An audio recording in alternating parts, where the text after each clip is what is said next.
Howdy friends, I'm Jen. Welcome back to the channel. Today I want to talk to you about tomatoes. Tomatoes are one of my favorite things to grow in the garden. In fact, I have over 40 tomato plants in our garden this year, which may not be a lot to, commercial growers, but it's a lot for our family. I wanted to talk to you about a couple of my favorite tips that I've learned online throughout my gardening adventure. Because I feel like a lot of these tips that I've learned on the internet have made a huge difference in how well my tomatoes grow, how well they taste, and their overall productivity. So I wanted to take some time to share with you guys a few of those things. Let's jump right into it. To begin, one of my favorite planting tips is you want to take off all of the leaves all the way up to the crown of the plant. So the crown is the top. I am going to take off all of these leaves. So now it looks, kind of naked, but that's okay. One thing you need to know about tomatoes is any part of the plant that touches dirt will in fact grow roots. So the deeper you plant this plant, the stronger it's going to be, because more roots equal a healthier plant. There's two ways to do this. You can dig a really deep hole and you can plant it all the way up to the crown, or you can dig a shallower hole and plant it sideways like this, and the plant will naturally straighten itself out and grow towards the sun. So we're just gonna dig a little hole here. Now our soil quality here in Oklahoma is not the greatest, but we've slowly been amending our soil for years. So it's kind of slowly getting better. That ought to be good. Okay. When you're taking a tomato out of the pot, you don't want to pull on the stem because it could break the roots. So I like to take my hand, kind of support the plant like this, and then turn the pot over and pull it out. You can see this plant has a pretty healthy root system, and it hasn't had a chance to get root bound yet.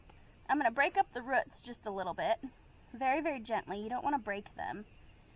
You just want to loosen them up some. Before I put that in the hole, I actually forgot. So tip number 2, the egg in the hole trick. So this is a broken egg I had in the kitchen, so I thought I'd bring it out here. So I'm just going to break that and drop it in the hole, and then I'd put the plant right on top of it. Now, eggs have all kinds of stuff in them that your tomato plants need. They have calcium and protein, and they help feed the microbes and all of that stuff in the soil. So they are really, really good.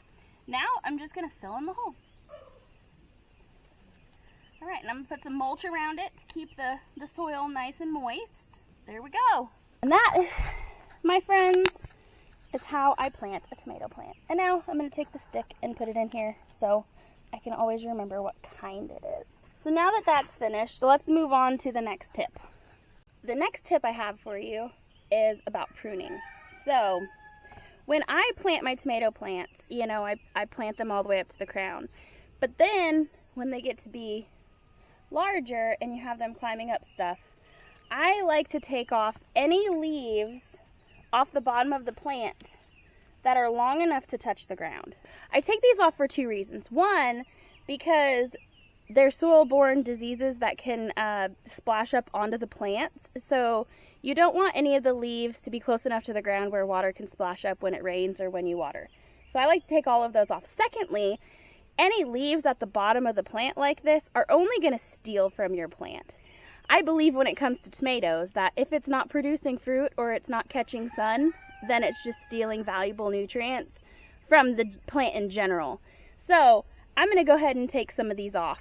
I don't know if you can see that in there or not, but I'm trying to cut it as close as I can to the stalk. I just want to clean up the bottom of this plant. Plus, whenever you have any leaves that look yellowing or they're dying or they don't look good, you want to remove those because they're not good for your plant either. So, whoa, where is this going? Well, apparently that's a much bigger piece of the plant than I thought. Oops.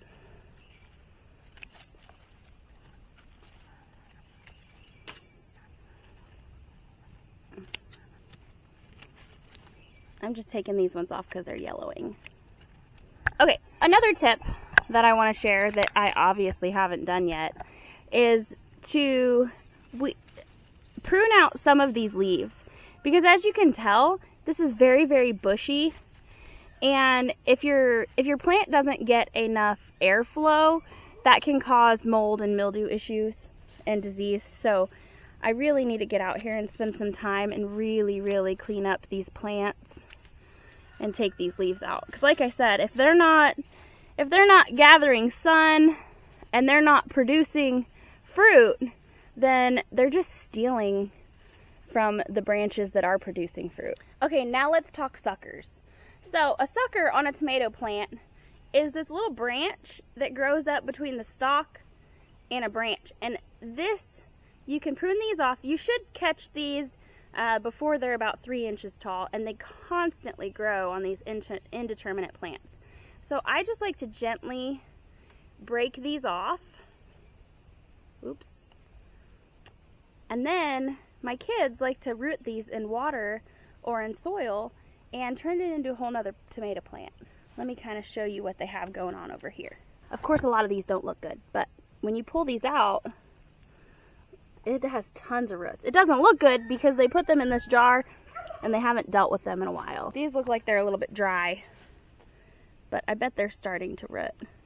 These tomato plants have only been in here for about a week, but as you can see, they're already starting to root. Look at all the roots on that one. That one has a lot of roots on it. So you can multiply your tomato plants by taking off the suckers.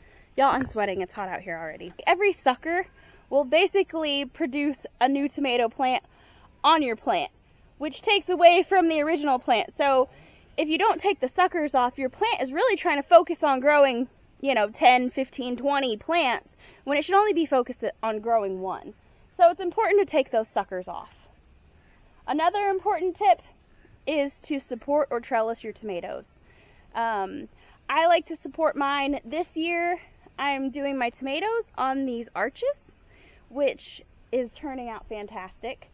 But it's important to trellis or stake your tomatoes, because if they're touching the ground, then they are more likely to rot or have disease and things like that. So next, I want to talk to you about companion planting with tomatoes.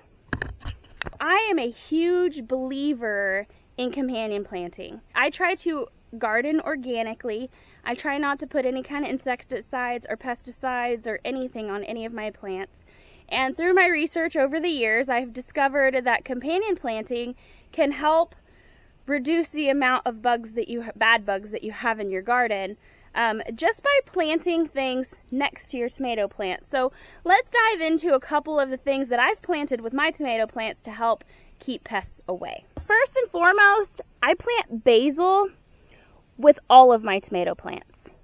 These are starting to bolt a little bit, so I'm going to go ahead and just pick the tops off just to keep them from going to seed.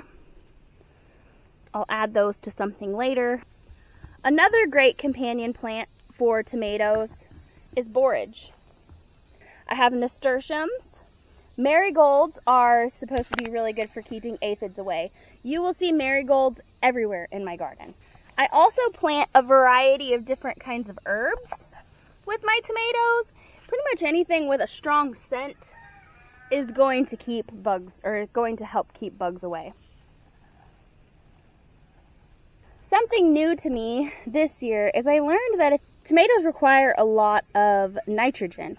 And so beans put nitrogen back in the soil. So you'll notice that I've planted beans with all of my tomatoes. All right, y'all, my final tomato tip is to make sure that you evenly water your tomatoes.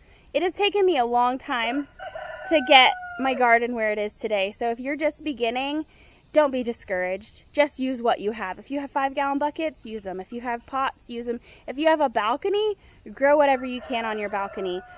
Don't be discouraged by the fact that my garden looks nice and organized this year, because most years it hasn't been. But my final tomato tip is to water from below. This year we invested in a sprinkler type system, or a drip irrigation system, for all of our garden beds, and this is kind of what it looks like. but it's totally worth it. One, it waters from below, so your leaves don't get sunburned. You know, when you get water on your leaves, it means that you can, your plant is susceptible to mold and disease. So we water from below, and it seems to be really good. So also, I fertilize about once a month with fish emulsion, which is basically fish guts. So if you go fishing, or you know somebody who goes fishing, have them set those scraps aside for you, and when you're planting your tomatoes, put that stuff in the bottom of the hole when you're planting, and you won't have to fertilize your tomatoes all season. But fish emulsion is my favorite fertilizer for everything that I use in my garden. It's a good all-natural organic fertilizer, and it works wonders. I mean, you feed your plants that stuff and you can almost watch them grow. Good morning, Binks. Well, guys, I think that's all for today. I just wanted to take a few minutes to share my favorite tomato tips with you guys. Don't forget to like, subscribe, and leave me a comment with your favorite tomato tips, or let me know how these tips have worked for you in your garden. If you'd like to see more of what we have to offer, here's a video and here's a playlist. Thank you. I'll see you on the next video. Have a blessed day.